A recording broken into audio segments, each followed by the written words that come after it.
Hola hermanita, ¿cómo estás? Vamos a hablar sobre la segunda clase de demografía. Ya había grabado este video, hubo un pequeño error técnico y perdí la grabación y ahora la vuelvo a grabar. Solamente para que quede registrado mi frustración al respecto. Bueno, iniciamos. Entonces, eh, básicamente nosotros necesitamos información para poder prever el futuro y poder tomar decisiones. Y entonces es la pregunta, bueno, y entonces nosotros, ¿cómo vamos a tomar esa información demográfica? Entonces, pues obviamente aquí en esta diapositiva aparecen como formas de las cuales tú puedes seleccionar la información. Entre obviamente lo más importante van a ser los censos y las surveys, o sea, encuestas. Entonces, aquí vamos a hablar de cuatro tipos de eh, formas para seleccionar o para recolectar esa información demográfica, que son los censos, las encuestas de muestra, encuestas de muestra, eh, las formas que son de registros continuos de registro que también le dicen como estadísticas vitales o registros, sistemas de registro civil y otras fuentes administrativas, ¿ya? Entonces, pues la diferencia es así como muy general, pero ya las vamos a ver en detalle. Los censos es que se toma la información de absolutamente toda la población. Los encuestas de muestreo, pues no, se selecciona cuántas casas o cuántos hogares o cuánto lo que sea se quiere hacer esa encuesta. Entonces a veces dicen, bueno, escojamos una de cada 10 casas, vamos a hacerle un muestreo.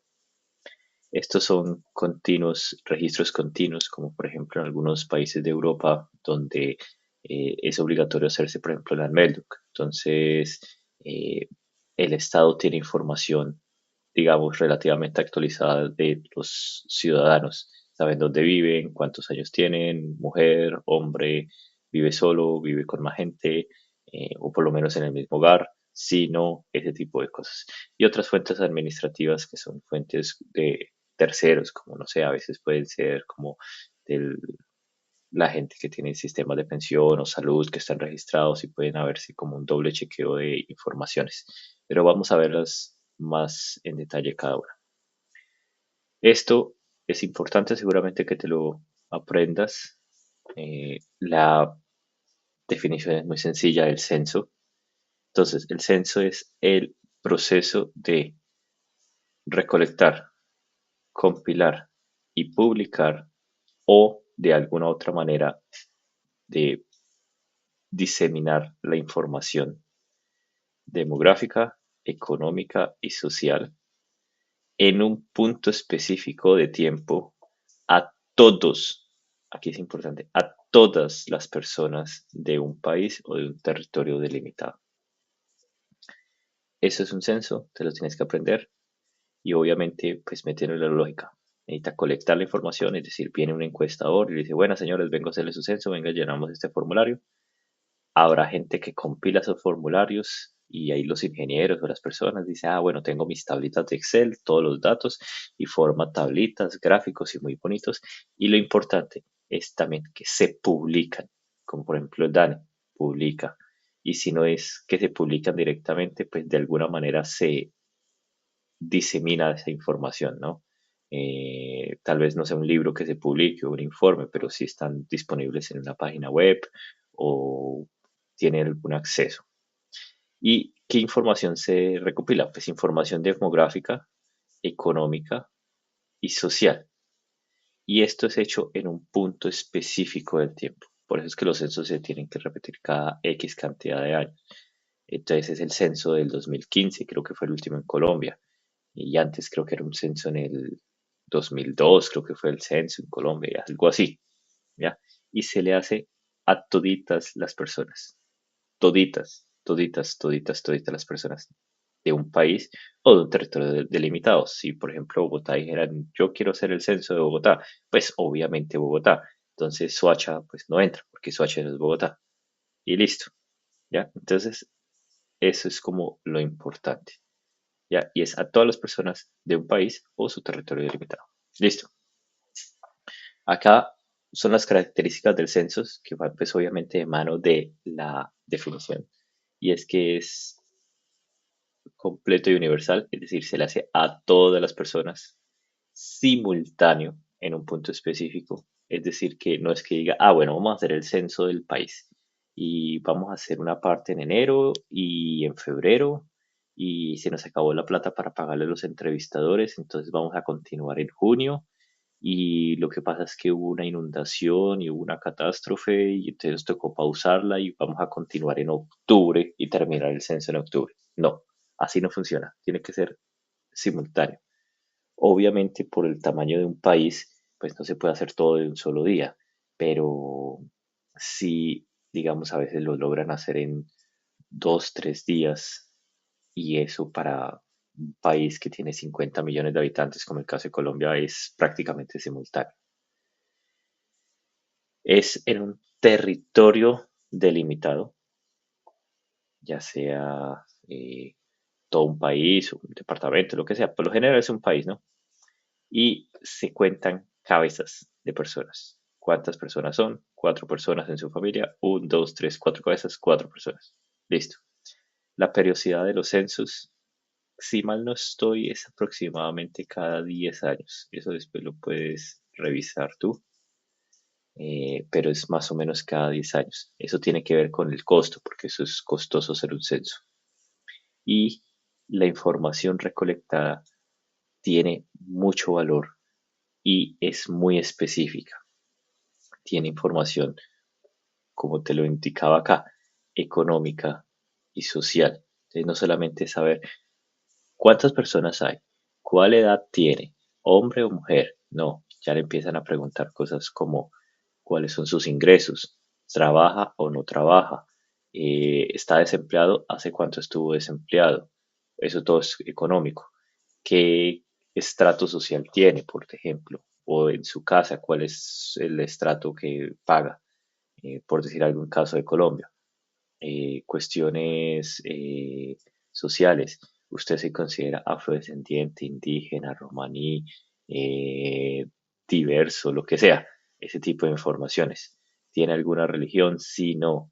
Entonces es información que es muy amplia y es, digamos, una de las partes importantes también del censo que recolecta, pues eso, ¿no? Datos económicos y sociales, no solo parte demográfica. Listo. Aquí esta gráfica, estas profesiones como ¿qué preguntan en un censo? Bueno, entonces, vamos a hablar ahora del censo tradicional. El censo tradicional, entonces hay, digamos, como tres formas de hacerlo.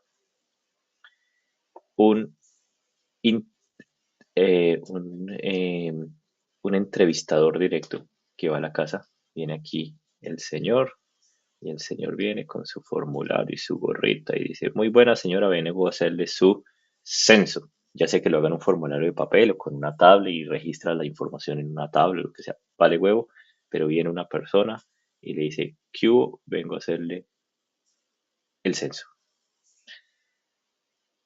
El self-enumeration es que se envía por correo un formulario y cada persona es libre y obligada a hacerlo, a llenar el formulario con la verdad y solamente la verdad y se envía por correo a la diferente entidad. Esto de acá solamente funciona en países donde hay confianza en la población y donde la población no va a mentir. No sé, países como Finlandia, Suecia, qué sé yo, países así que se tiene una confianza en los ciudadanos y los ciudadanos dicen, oh, no puedo mentirle a mi estado. Oh, ese tipo de cosas funciona. A veces de pronto Estados Unidos o algo así. Eh, pero en países como Colombia y muchos de Latinoamérica, esa cuestión obviamente sería un fracaso porque no te van a contestar con la verdad. Entonces envían a un entrevistador directo. Obviamente en precio, pues este es mucho más costoso porque hay que contratar más personal, entrevistadores, y hay más procesado de datos. Este pues es mucho más económico porque confía en la gente, envía el formulario y pues se compila y listo. Hay una tercera forma que se llama formulario corto, formulario largo. ¿Cómo funciona esto? Hay dos tipos de formulario. Un formulario corto que tiene información demográfica básica y se le hace al 100% de la población. Estamos hablando de censos y recuerda que el censo se le hace al 100% de la población. Es decir, que aquí un entrevistador, por ejemplo, un entrevistador directo, le llega a usted un entrevistador a todas las casas. Y si se hace con self-enumeration, ese formato le va a llegar a todas las casas. De la misma manera, el formato corto, hay un formato, hagámoslo cortito, que se le envía a todas las personas y todas las personas los van a recibir y lo van a contestar. El formulario largo, en cambio, se hace por muestreo. Y entonces, por ejemplo, se decide, vamos a hacer uno de cada 5 casas, le vamos a hacer el formulario largo. Y ese formulario largo ya tiene más datos socioeconómicos, como decir cuánto gana, cuándo estuvo de desempleo, cuál es su nivel máximo de educación de cada habitante, cuál es su identidad de etnia, negro, blanco, romaní, indígena, mestizo, lo que sea que sea usted. Y este se hace por muestreo. Aquí se puede hacer de dos formas. Viene un entrevistador y ese entrevistador tiene sus dos formularios, el cortico y el largo, y pues a todas las casas se le aplica el cortico y una de cada 5 casas, por ejemplo, le aplican el largo, o una de cada 10 o una de cada 20, dependiendo de cómo quieran hacer el muestreo. Y acá entonces se tiene una información demográfica 100% confiable, pero la información un poco más sensible es de una extrapolación estadística. O también se puede enviar, obviamente, por correo. Como te digo, aquí se puede hacer. Lo importante es el concepto que hay dos formularios, el corto y el largo. El corto para todos, con informaciones básicas, y el largo se aplica de forma como de muestreo. Este en costo, pues, es más bien intermedio, porque si viene con entrevistador, pues va a valer, pero pues obviamente los procesos de recopilación es más pequeño porque es un formulario corto y algunos largos. Y si es por correo, pues también es económico y igual que el anterior. Pero, como te digo, son censos y se aplica al 100% de la población. Listo. Gráfica de cuándo se hizo los últimos censos, muy bonitos. ¿Cuáles son las ventajas de los censos? Ventajas del censo. Es una información completa. Tiene muy poco margen de error, 1 al 2%. Es muy poco, ¿ya? Se tiene una información relativamente detallada de la parte social y económica de la población. Esa también es uno de los objetivos del censo. Y la información de áreas pequeñas es confiable y está disponible porque se hace a toda la población. Entonces, por ejemplo, las 20 casas del pueblo de Sapo Muerto están también contadas y si alguien dice quiero saber cuánto desempleo hay en Sapo Muerto, puede decir habían 100 casas y esas 100 casas, 80 no tienen trabajo. Uf, puede sacar el dato. Entonces es muy, muy confiable, incluso en datas pequeñas, en áreas pequeñas y está disponible la información. La desventaja, obviamente, caro. Hacer un censo es caro, por eso es que no se hace cada año, se hace más o menos cada 10, 12 años, una cosa así. O se debería hacer algo así pues para poder estimar la población. Obviamente hay un retraso entre el trabajo de campo y la publicación. Usted tiene formularios y tiene mucha información y pues tendrá que recopilarlo y a veces puede demorarse, no sé, 6 meses, 8 meses, un año, dependiendo de recopilar todos esos datos. Y obviamente pues van a haber como muchas personas que dicen, no, yo no quiero el censo, yo no quiero que me investiguen, yo no quiero dar mis datos porque eso no me gusta. Esos son desventajas. Listo. Ese es el censo tradicional y las ventajas de los censos. Hay otro tipo de censo que se llama censos basados en registros. Ese censo basado en registro es un censo en el cual se usa la información disponible en diferentes entidades administrativas. Por ejemplo, eh, si se dijera y se pudiera por tema de cuestión de datos y todas esas huevonadas, pero decir, bueno, todas las EPS van a dar los datos de las personas, de cuánto ganan, cuántas personas hay y como es una obligación estar registrado, entonces se podría saber. Por ejemplo, temas de pensión también, que se junten. Aquí, por ejemplo, en caso de Europa, que tienen registro de, de cuando la gente hace su Meldon, con lo que sea. Todo eso es cuestión y debería haber como ese link de información se pueden solapar y esa es la idea. Mm, bueno, luego entonces, pues claro, no tiene trabajo de campo, pues son datos e informaciones que ya hay en diferentes instituciones, pero se necesitan registros confiables y de una forma de identificar que la persona solamente sea contada de una sola vez. Por ejemplo, si tiene la información de las EPS y tiene la información en el ayuntamiento porque toca hacer el meldum, pues tiene que haber alguna forma de que no lo cuenten dos veces a usted.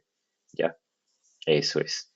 Entonces, ventajas, pues mucho más económico, mucho más rápido, menos carga a las personas porque pues nadie lo tiene que encuestar directamente.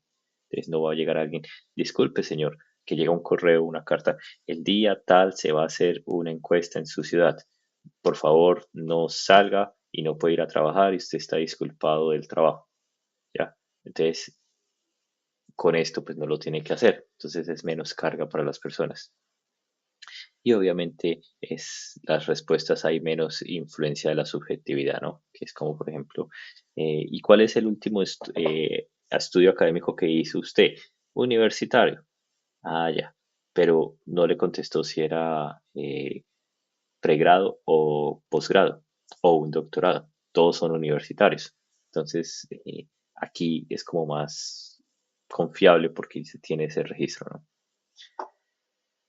Las desventajas, pues obviamente si hay mala información en la fuente, pues la cagaste varias ramos. Si no, los contenidos también en los diferentes registros, pues también pueden variar. Y pues hay eh, retrasos a veces en los registros. Por ejemplo, nació un niño y nació en enero y pues lo registraron por ahí hasta en marzo, porque hasta ahí pudieron tener tiempo, porque el niño no dormía y entonces dijeron, ay, por Dios, no me lo aguanto. Y por ahí hasta marzo dijeron, ya, vamos a ir a registrarlo en el ayuntamiento. Entonces hubo un par de meses que el muchacho no estaba registrado y nadie sabía que existía en el estado. Así funciona, digámoslo así. Entonces ya terminamos el tema de los censos. Ahora vamos a hacer otro tema que es las entrevistas de muestreo. Estas entrevistas de muestreo, como muy bien lo indica, entonces son que se dice, bueno, vamos a hacer una encuesta y vamos a hacer esa encuesta, por ejemplo, uno de cada 10 hogares, vamos a hacerlo. Entonces tienes todos los hogares de un país y uno de cada 10 de forma aleatoria los escoge. Entonces, es aleatorio y se escoge una muestra pequeña de la población, o sea, no es toda. Como no es toda, pues obviamente es mucho más económica que un censo. Puede haber unas entrevistas de cross-section o longitudinal. Se va a decir, oh, pero ¿qué es eso? Entonces, imaginemos que acá hay un país y aquí vamos a tener estas casitas. Y entonces vamos a hacer el 4 de julio del 2025 y es como si tomaran una foto y hacen chac, una foto. Y entonces en estas 5 casas van a decir, bueno, eh, cuántas personas hay, ingresos, todo, se le hace la encuesta común y corriente.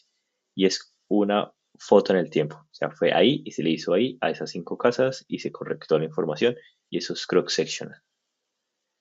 Cuando se hace longitudinal, significa que en el futuro, cuando se vuelva a hacer, se escogen las mismas 6 casas y escoge exactamente las mismas. Por ejemplo, van a hacerlo ahora el 4 de julio, pero del año 2027. Pasaron 2 años.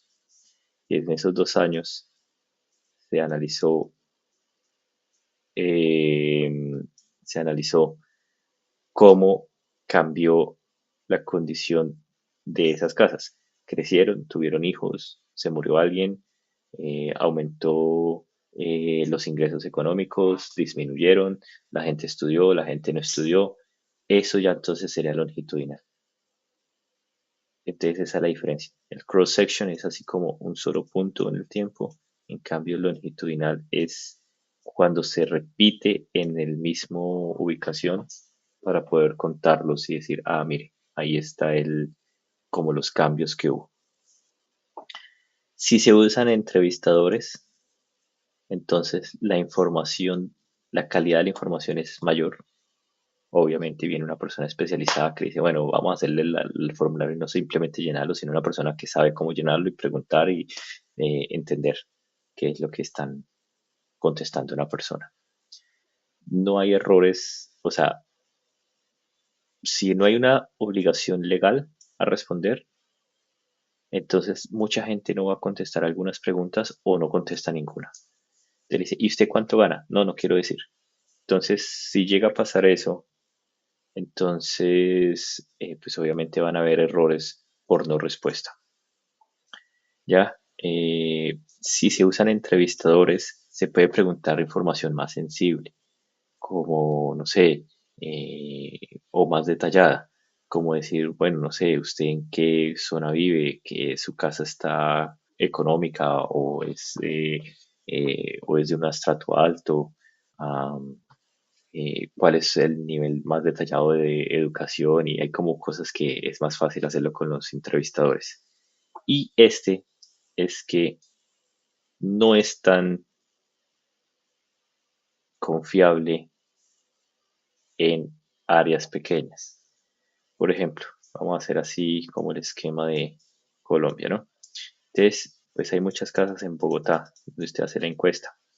Como dijimos que esta encuesta por muestreo son aleatorias y dice vamos a hacer una de cada 10 casas. Entonces, obviamente, en las zonas de poblaciones grandes, pues hay mayor probabilidad que caiga una de las 10 casas. En cambio, por ejemplo, no sé, en Leticia, de pronto muy pocas. En, no sé, por allá en Cartagena, pues habrá también más, ¿ya? Y, por ejemplo, en Quibdó, pues, por ejemplo, habrá un poquito menos, ¿ya? Y aquí, por ejemplo, se centrará, por ejemplo, las casas en Bogotá y en las poblaciones grandes, porque, pues, estadísticamente pueden caer más porque hay una población más grande ubicada acá. Entonces, obviamente, si usted analiza estos datos, por ejemplo, para Bogotá o, por ejemplo, para Cartagena, es una información muy confiable porque hay muchas casas y muchos datos. En cambio, por ejemplo, en la Leticia, no, porque como no se hicieron tantas, entonces usted no puede confiar al 100% que la información que usted tomó es completa para todos. Esa es una parte que no es tan confiable para las áreas pequeñas, lamentablemente. eh, para, para toda, ¿no? Es la cuestión. Entonces nosotros ya hablamos que para poder hacerlo, cuestión, volviendo como a esta cuestión, nosotros ya hablamos de los censos, ahora de los sample surveys y ahora vamos a hablar de esta parte que es pues, realmente bastante sencilla, que es los sistemas de registro continuo. Esos sistemas de registro continuo, pues es como funciona acá, que tiene que haber una obligación legal de reportar eventos, como por ejemplo que usted cambió de vivienda y entonces tiene que almeldearse. Ay, mire, yo ya no vivo acá, vivo allá. Si se casa, entonces tiene que tener la obligación. A veces dice, no, acá es obligado que cuente si se casa o no se casa. Entonces, ah, sí, está casado. Ah, está soltero. Ah, está viudo. Ah, está lo que sea. ¿Ya? Entonces, tiene que haber una obligación legal para reportar los eventos. Y pues la población se basa en el registro de esos eventos. ¿Ya? Am, y pues obviamente se usan para propósitos administrativos. ¿Cuál es la debilidad de eso? Que primero que hay una cantidad de información reducida, porque por ejemplo cuando usted se hace el Anmeldung, a usted no le preguntan si usted está trabajando o no está trabajando, o no le hacen una pregunta, ¿cuándo fue la última vez que trabajó? No le hacen preguntas de usted tiene maestría o está estudiando o nunca estudió. Entonces, es como un dato más básico lo que pregunta. Entonces es como un menor número de características que se preguntan en esas cuestiones. Eh, y obviamente la calidad de la información a veces se ve influenciada por la migración, especialmente migración ilegal que no se registra. Después no está en el registro y a veces hay más población que está ahí y pues obviamente también hacen parte de la sociedad de alguna manera y pues obviamente hace que sea difícil ese conteo y pues la calidad baja, ¿no? Listo. Estos son otros registros que son registros parciales. Este es el último método de recolectar datos, que es básicamente lo mismo que el otro, pero pues de terceros, como por ejemplo registros de seguridad social, registros de cuestión laboral, por ejemplo, del Ministerio del Trabajo, registros que hay en las escuelas. Entonces, como decirle, vamos a recolectar la información del Ministerio de Educación, del Ministerio o de las universidades y vamos a decir, bueno, ¿cuántas personas hay que hayan hecho un estudio? De las cuestiones, por ejemplo, de seguros sociales, es como, no sé, EPS o pensión. Entonces se les pregunta cuántos usuarios tiene, cuántos están registrados. Entonces, pues, ni modo, ¿ya? Eso es como otras fuentes que usted puede aplicar. Obviamente son menos confiables, pero son otras fuentes que usted puede aplicar. Y obviamente aquí, pues, usted puede hacer su propia encuesta si quisiera hacerla, pero pues, obviamente, usted tiene que saberlas hacer. Básicamente lo que le dice acá, si usted quiere hacerlo, pues puede hacerlo, pero tiene que saberlo hacer. Listo. Aquí está el tema de los diferentes errores que pueden haber. Entonces, errores de cobertura, errores en contenidos, errores de proceso, ¿ya? Aquí que no hayan contado una persona doble vez, porque por ejemplo, justamente en el censo, no sé, estaba en la universidad y de pronto en la universidad lo contaron, por decir algo. Y cuando se regresó en la casa en la noche volvieron a decir buenas. Y entonces el chino no dijo que ya lo habían censado y entonces pues lo censaron doble vez, ¿ya? Contenidos de error, que le preguntaron, ¿y usted cuántos años tiene? 25. Y entonces escribió 27 porque no sé, no entendió, qué sé yo. ¿Ya? Aquí, por ejemplo, las tablas las hicieron mal, de alguna manera. Aquí entonces los diferentes errores que pueden haber, debes aprendértelos porque seguramente es pregunta de examen, ¿no? Entonces, para no hacer el video tan largo, yo creo eh, que si tiene alguna pregunta, escríbala en los comentarios. Me dice, oiga, mire, no entendí qué significa algo y entonces yo le contesto. Podemos hacerlo así, si te parece bien. Eso es lo que podemos hacer. Pero mira, pues aquí hay como problemas relacionados con las poblaciones pequeñas. Claro, pues pequeñas, pues ni modo. eh, es más difícil, ¿ya? Eh, esta de pronto es la que es como más difícil de entender en mi opinión, que es el timeless of estadística y es como la actualidad de los datos. Entonces, por ejemplo, usted puede pasar que hizo un censo y entonces hizo el censo y recolectó cuestiones de trabajo, si la gente estaba desempleada o no estaba desempleada. Y hizo el censo en el 2015. Muy bacano. Y entonces se demoró, no sé, un año en procesar la información porque eso puede demorarse y le salió el resultado en el 2016. Pero justamente a comienzo del 2016 salió con información vieja un ensayo sobre trabajo, entonces usted no la pudo usar. O peor, cuando usted vuelve a usar esta información ya está desactualizada, porque de pronto dijo, bueno, vamos a hacer con esta del 2015 cómo es el desempleo en Colombia. Y se da cuenta que ahorita porque de pronto llegó un mal presidente, entonces ahora hay más desempleo, entonces quedó desactualizada. Entonces, eso es como lo que habla de esto, ¿no? Que es como en un punto específico del tiempo. Listo, esa es la información y aquí pues hay otras fuentes que son públicas, como por ejemplo oficinas de estadísticas nacionales, muestran páginas web y eso fue todo. Si tiene preguntas, las escribe y le contesto. Creo que todo estuvo muy detallado.